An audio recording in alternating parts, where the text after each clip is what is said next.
Assalamualaikum warahmatullahi wabarakatuh. Pada kesempatan kali ini saya akan membahas tentang mudharabah multilateral. Mudharabah multilateral adalah bentuk mudharabah antara beberapa pihak sebagai sahibul mal dan satu pihak lain sebagai mudharib. Berarti ada beberapa orang sebagai pemilik modal dan cuma ada satu orang sebagai pengelola modal. Alurnya seperti ini ya. Ini dapat dilihat pemodal A dan pemodal B, yaitu modalnya dari beberapa orang. Nah, hampir sama seperti mudharabah mustarakah ya. Cuma perbedaannya di dalam mudharabah mustarakah itu bank syariah juga ikut menyertakan modalnya. Sedangkan bank syariah itu bertindak sebagai pengelola modal nasabah pendanaan. Kalau di sini berbeda ya. Ini murni pemilik modal. Dan umumnya skema mudharabah multilateral ini digunakan dalam kehidupan sehari-hari. Nah, ada dua pemodal, misalnya ada dua orang modal menggabungkan modalnya, kemudian melakukan akad kerjasama dengan mudharib ataupun pengusaha ataupun investasi ya.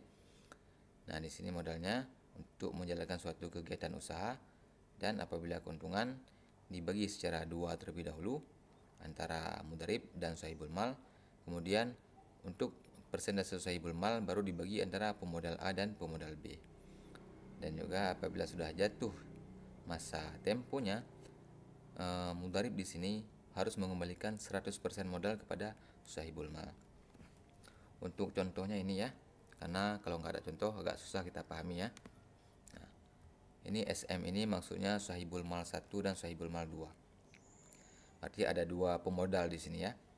Pemodal pertama modalnya 25.000, pemodal kedua modalnya juga 25.000. Ketika dijumlahkan, modal sahibul mal secara general yaitu secara keseluruhan 50.000. Mudharib di sini dia cuma memiliki skill. Nah, pembagian nisbah keuntungannya yaitu 30-70. 30% untuk sahibul mal keseluruhan dan 70% untuk mudharib ya ataupun pengelolanya. Nah, dengan modal 50.000 selama jangka waktu 3 tahun bertambah menjadi 120.000. Kemudian perhitungannya 120.000 dikurang dengan modal awal 50.000 sama dengan 70.000.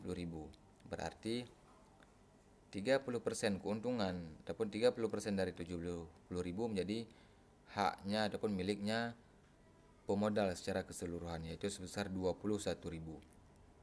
Kemudian baru dibagi lagi 21.000 ini dibagi 2 karena pemodalnya ada 2 orang. Berarti masing-masing pemodal mendapatkan keuntungan sebesar 10.500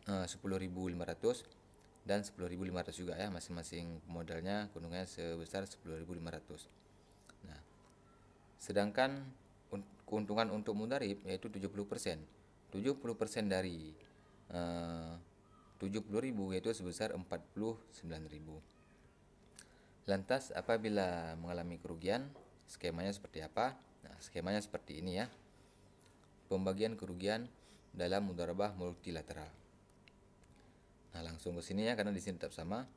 Dalam jangka waktu 3 tahun, modal yang 50.000 turun menjadi 20.000. Maka 20.000 dikurang 50.000, kerugiannya sebesar 30.000. Kerugian 30.000 langsung ditanggung oleh sahibul mal. Dan karena sahibul mal ataupun pemodalnya ada 2 orang, maka 30.000 dibagi 2. Artinya masing-masing pemodal menanggung kerugian sebesar 15.000. Sedangkan mudharib di sini dia tidak mengalami kerugian dari segi modal. Dengan ketentuan kerugian bukan disebabkan oleh faktor kesengajaan ataupun kelalaian dari mudharib. Untuk pembahasan-pembahasan lain akan saya bahas pada video-video berikutnya. Wassalamualaikum warahmatullahi wabarakatuh.